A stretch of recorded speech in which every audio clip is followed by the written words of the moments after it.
Saya memiliki ayah angkat atau godfather saya sejak ayah saya almarhum. Beliau adalah salah satu orang teman curhat saya yang terbaik. Usia beliau 20 tahun di atas saya.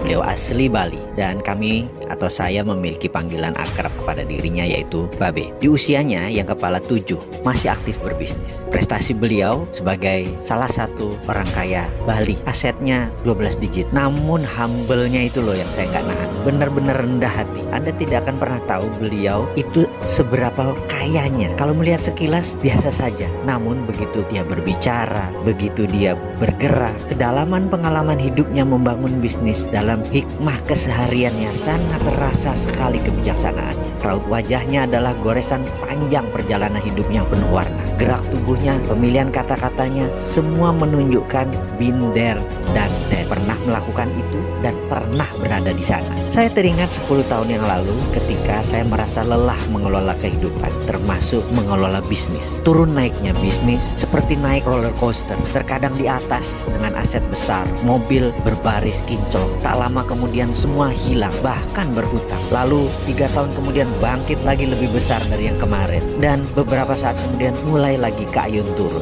Alasannya beragam, mulai dari perubahan demand, perubahan peraturan pemerintah, naiknya harga bahan baku gila-gilaan, sampai manajemen yang terlalu cepat tumbuh sehingga tidak siap menghadapi winter atau musim badai. Itulah belasan tahun saya berbisnis. Saya tidak pernah mengatakan saya ini pakar bisnis. Sampailah dalam kelelahan saya, akhirnya saya memilih untuk menemui bapak angkat saya, mentor saya dan mitra bisnis saya.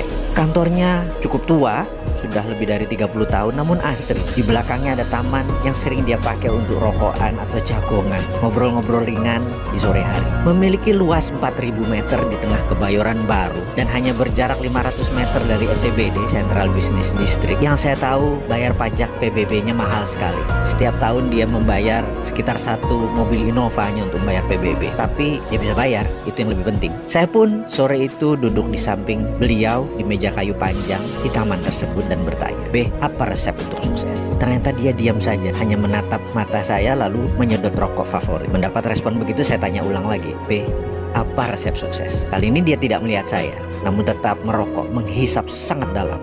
Lalu saya tanya lagi dengan nada lebih serius, "B, apa resep sukses?" Sukses jauh lebih sukses dari Babe. Kembali dia tetap menghisap rokoknya, namun kali ini dia menjawab pertanyaan saya, namun dengan pertanyaan bukan dengan jawaban. Dia bertanya, "Kamu lapar?" Maksudnya? Saya bertanya balik, "Kamu lapar nggak?" Dia berkata sambil menghisap panjang rokok. Saya pun ngeh dengan pertanyaannya. Lalu saya jawab, "B, saya lapar." "Seberapa lapar?" Bertanya lagi. "Sangat lapar, pakai banget." Kemudian dia bertanya balik, "Betul, kamu lapar, pakai banget?" "Iya," saya jawab cepat. Lalu dia berkata, "Kalau kamu lapar banget, sangat lapar, maka kamu tidak perlu penjelasan. Kamu nggak perlu ilmu, kamu nggak perlu saya. Kamu pasti tahu cara cari makan. Bahkan di agama kamu yang Islam itu, kamu diajarkan lapar, menahannya, dan bermain dengan lapar. Itu hikmahnya dalam. Jadi kalau kamu benar-benar lapar, sangat lapar seperti saya dulu, kamu pasti tahu jalan untuk cari makan." Setelah itu dia terdiam. Saya pun terdiam panjang dengan perkataan. Rupanya kenyang itu membuat manusia berhenti bergerak. Sementara kalau lapar, mendadak kita menjadi manusia yang tidak terhingga. Infinite being. Stay hungry, stay foolish. Ini mungkin salah satu hikmahnya.